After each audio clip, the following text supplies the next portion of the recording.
História da educação. Pensar história é imaginar uma linha do tempo. Pensar nos fatores de influência, como, por exemplo, política, economia, cultura e sociedade. Na história, o principal instrumento de estudo são os dados escritos. A história é dividida em Idade Antiga, invenção da escrita até a queda do Império Romano do Ocidente, Idade Média, Império Romano do Ocidente até a queda de Constantinopla no Império Romano no Oriente, Idade Moderna, queda de Constantinopla até início da Revolução Francesa, 1989, e Idade Contemporânea, desde a Revolução Francesa até a atualidade. Grécia, berço da filosofia, conjunto de cidades-estados principais, Esparta e Atenas. Lá, a política era a democracia, oligarquia rural e a religião, politeísmo. A educação na Grécia tinha como objetivo formar cidadãos. A Grécia Antiga era uma colcha de retalhos, pois haviam cidades-estados com peculiaridades, com autonomia, porém com culturas parecidas. Sistema cultural educacional com elementos gerais: educação homérica, educação espartana e educação ateniense. A educação homérica, os primeiros registros se encontram nos escritos de Homero, obras de Odisseia e Ilíadas, fazendo referências ao ideal de homem baseado na sabedoria e ação, manejo de armas, a práticas de esporte, artes musicais, estudo da oratória e a prática nas diferentes situações do mundo grego. Herói que luta pela sua glória. Ética homérica é ética da honra. O saber não era importante como treinamento militar. A glória era ser proclamado o melhor. Educação em Espartana. Espartana era uma das principais cidades-estado da Grécia. O homem espartano era um modelo de bravura, pois o principal objetivo do Estado espartano era fazer os seus cidadãos um modelo ideal de soldado. Implantada a eugenia, que destinava as mulheres a desenvolverem seus filhos fortes e sadios. Os meninos, aos 7 anos, deixavam suas casas e entravam no sistema público de ensino, onde eram treinados como máquinas. As meninas eram vistas como especiais, recebendo um tipo de educação formal, onde ensinavam-se trabalhos domésticos e manuais. A cada menino era atribuído a um grupo específico, segundo suas habilidades. Com formação rigorosa e dolorosa, os meninos passavam nas mãos de professores, treinadores e instrutores de ginástica militar. Educação ateniense. A instrução para os meninos era realizada em casa e na escola. Um escravo especial, o pedagogo, era cuidadosamente escolhido para orientá-los.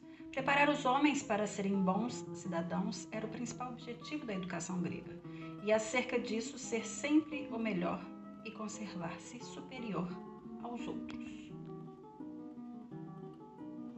Atenas foi a capital da educação. Havia interesse em preparar diretamente os cidadãos para seus futuros deveres. Surgia o desejo de uma ação coletiva e, devido a essa pressão, criou-se a instituição escolar. Uma das maiores contribuições dos gregos para a humanidade foi o campo da filosofia, pois através da razão explicava ou tentava explicar o mundo que cerca as pessoas. Criação grega, amor à sabedoria, Sócrates, Platão e Aristóteles foram os mais antigos filósofos gregos. O início da literatura grega pode ser colocada como inaugurada pela monumental obra de Homero, descrita nas famosas Ilíada e Odisseia, que tratam de fatos e viagens à época da Guerra de Troia. Essas obras constituem-se um poderoso relato épico sobre mitos, crenças, hábitos, usos e costumes dos gregos antigos. A influência da cultura romana é muito forte em nosso meio, da língua latina, na engenharia, no direito e na forma de organização de governo. Historiadores afirmam que a fundação de Roma resulta da mistura de vários povos que foram habitar a região da Península Italiana. Gregos, latinos, A sociedade era formada por patrícios, nobres e plebeus, comerciantes e artesãos. O sistema político era a monarquia. Os romanos explicavam a origem de sua cidade através do mito de Rômulo e Remo. A religião dos romanos era politeísta. Na arte, se destacavam pela pintura e murais decorativos e esculturas. A educação romana inspirou-se nos ideais práticos e sociais. A mãe tinha importância fundamental na educação dos filhos nos primeiros anos de vida. Privilegia a educação literária, dando ênfase à arte da retórica e de debate. Aos romanos que se deve o primeiro sistema de ensino do que temos conhecimento na história. O grande teórico da pedagogia romana pode ser considerado Quintiliano. Ele foi professor da retórica de Roma, primeiro docente pago pelo Estado. O conteúdo desta antiga educação romana tinha como ponto essencial a formação da consciência da criança e jovem aos valores morais. A Roma antiga foi a cultura que mais legou ao mundo ocidental noções diversas de civilização, direito e idioma. A educação romana é ainda a base de diversos sistemas educacionais e muitos idiomas atuais são derivados do latim romano, idioma oficial do Vaticano. Idade Média. A educação na Idade Média surge com a expansão do cristianismo. Somente no ano 312, Constantino, imperador romano, converteu-se ao cristianismo, liberando o seu culto e tornando a religião oficial do Estado. A educação deste período não visava despertar nos alunos a inquietação intelectual ou desenvolver-lhe a criatividade.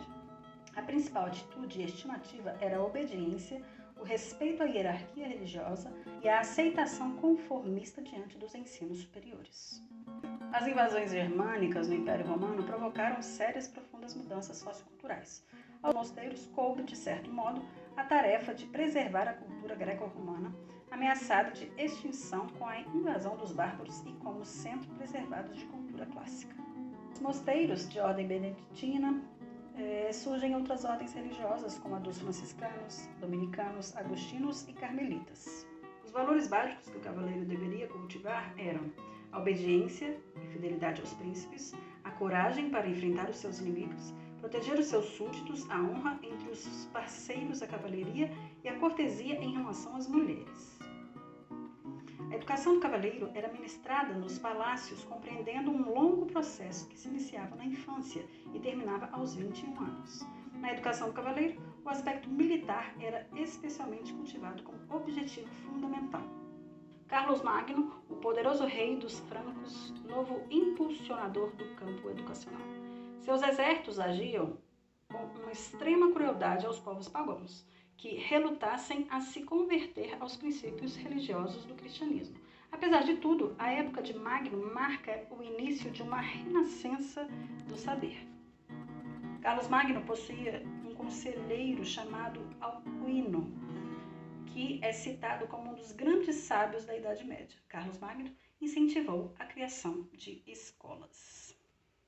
A primeira grande escola de medicina, tornando-se universidade, surgiu no ano de 1090, no meados do século XII. Depois de Salerno, foram surgindo em outras regiões diversas universidades, como, por exemplo, a de Bolonha, na Itália, especializada no ensino de direito, e a de Paris, especializada somente em teologia.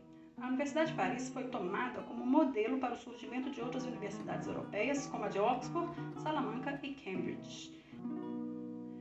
Existiam 3 tipos de qualificações: o bacharel, o licenciado e o doutor. Santo Agostinho e São Tomás de Aquino foram 2 teólogos que influenciaram bastante a educação e a cultura da Idade Média. No ano de 1540, em meio às transformações históricas acarretadas pelo renascimento cultural, pela Reforma Protestante e pela Contra-Reforma Católica, surge a Companhia de Jesus. Os jesuítas eram padres da Igreja Católica que faziam parte da Companhia de Jesus.